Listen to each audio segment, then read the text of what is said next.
হরে কৃষ্ণ দর্শক বন্ধুরা, আশা করছি আপনারা সকলেই রাধা মাধবের কৃপায় ভালো আছেন।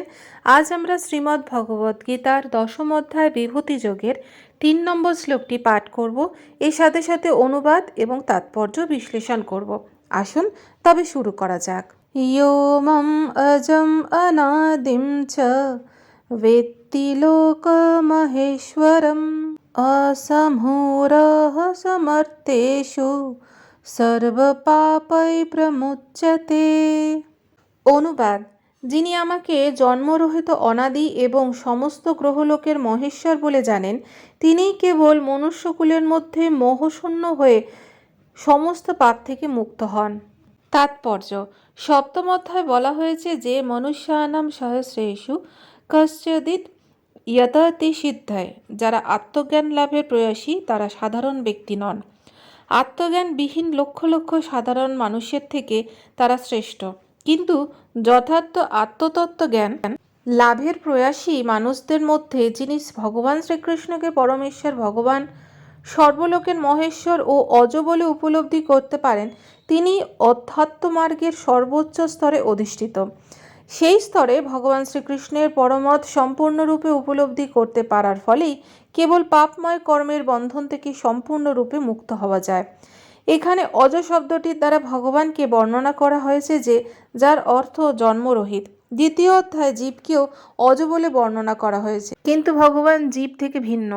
জীবেরা জড় আসক্তির ফলে জন্ম মৃত্যুর চক্র থেকে আবর্তিত হচ্ছে, কিন্তু ভগবান তাদের থেকে আলাদা। বদ্ধ জীবাত্মারা তাদের দেহ পরিবর্তন করেন, কিন্তু ভগবান দেহের কোনো পরিবর্তনই হয় না। এমনকি তিনি যখন জড় জগতে অবতরণ করেন তখনও তিনি তার অপরিবর্তিত অজরূপেই অবতরণ করেন। তাই চতুর্থ অধ্যায় বলা হয়েছে যে ভগবান সবসময় তার অন্তরঙ্গা শক্তিতে অধিষ্ঠিত, কিন্তু কখনোই অনুৎকৃষ্ট মায়াশক্তির দ্বারা প্রভাবিত হন না। তিনি সবসময় তার উৎকৃষ্ট শক্তিতে অবস্থান করেন। এই শ্লোকে বেত্তি লোক ও মহেশ্বরম কথাটি ইঙ্গিত করেছে যে ভগবান শ্রীকৃষ্ণকে বিশ্বব্রহ্মাণ্ডের সমস্ত গ্রহলোকের মহেশ্বর এবং তা সকলের জানা উচিত। সৃষ্টির পূর্বেও তিনি বিদ্যমান ছিলেন এবং তিনি তার সৃষ্টি থেকে ভিন্ন। দেবদেবীরা সকলেই এই জড়জগতে সৃষ্ট হয়েছে, কিন্তু ভগবান শ্রীকৃষ্ণ এই সমস্ত সৃষ্টির ঊর্ধ্বে।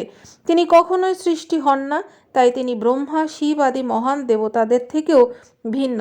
আর যেহেতু তিনি ব্রহ্মা, শিব ও অন্যান্য সমস্ত দেবদেবীর সৃষ্টিকর্তা, তাই তিনি সমস্ত গ্রহলোকের মহেশ্বর। ভগবান শ্রীকৃষ্ণ তাই সমস্ত সৃষ্টি থেকে ভিন্ন, এবং এভাবে যখন কেউ ভগবান শ্রীকৃষ্ণকে জানতে পারেন, তিনি তৎক্ষণাৎ সমস্ত পাপময় কর্মফল থেকে মুক্ত হন। পরমেশ্বর ভগবানকে জানতে হলে সব রকমের পাপময় কর্মফল থেকে মুক্ত হতে হবে। কেবলমাত্র ভক্তির মাধ্যমেই তাকে জানা যায়, এছাড়া আর কোনো উপায়ে জানা তাকে সম্ভব নয় বা জানতে পারা যায় না। সেই কথা ভগবদ্গীতায় বলা হয়েছে। ভগবান শ্রীকৃষ্ণকে কখনোই একজন মনুষ্যরূপে জানবার চেষ্টা করা উচিত নয়। পূর্বেই সেই সম্বন্ধে বলা হয়েছে যে একমাত্র মূঢ় ব্যক্তিই তাকে একজন মানুষ বলে মনে করে। সেই কথাই এখানে একটু ভিন্নভাবে ব্যক্ত করা হয়েছে।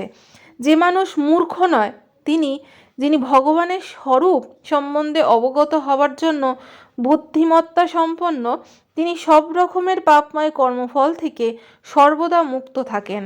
ভগবান শ্রীকৃষ্ণ যদি দেবকীর পুত্র হন, তাহলে তিনি অজ হন কীভাবে, সেই কথাও শ্রীমদ্ ভগবতে বর্ণনা করা হয়েছে।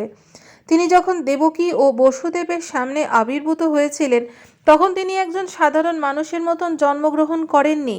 তিনি তার আদি চিন্ময় স্বরূপেই আবির্ভূত হয়েছিলেন এবং তারপর তিনি নিজেকে একটি সাধারণ শিশুতে রূপান্তরিত করেন।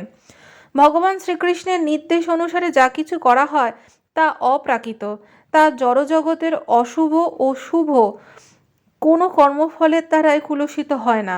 জড়জগতের শুভ ও অশুভ সম্বন্ধে ধারণা প্রয়াসেই মনোধর্মপ্রসূত অলীক কল্পনা মাত্র। কারণ এই জড়জগতে শুভ বলতে কিছুই নেই, সব কিছুই অশুভ, কারণ এই জড় প্রকৃতি অশুভ। আমরাই এটিকে কেবল শুভ বলে কল্পনা করে থাকি। যথার্থ শুভ নির্ভর করে প্রগাঢ় ভক্তি ও সেবার মাধ্যমে ভগবান শ্রীকৃষ্ণের কৃষ্ণ ভাবনাময় কার্যকলাপ সম্পাদন করার উপর। যদি আমরা প্রকৃতি শুভকর্ম সম্পাদনে প্রয়াসী হই, তাহলে আমাদের পরমেশ্বর ভগবানের নির্দেশ অনুসারে কাজ করা উচিত।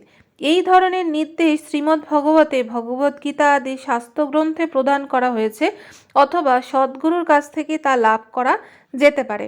সদ্গুরু যেহেতু পরমেশ্বর ভগবানের প্রতিনিধি, তাই তার নির্দেশ প্রত্যক্ষভাবে পরমেশ্বর ভগবানেরই নির্দেশ। সদ্গুরু, সাধু ও শাস্ত্র একই নির্দেশ প্রদান করে। এই তিনটি উৎস থেকে প্রাপ্ত নির্দেশের মধ্যে কোনো রকম বিরোধ নেই।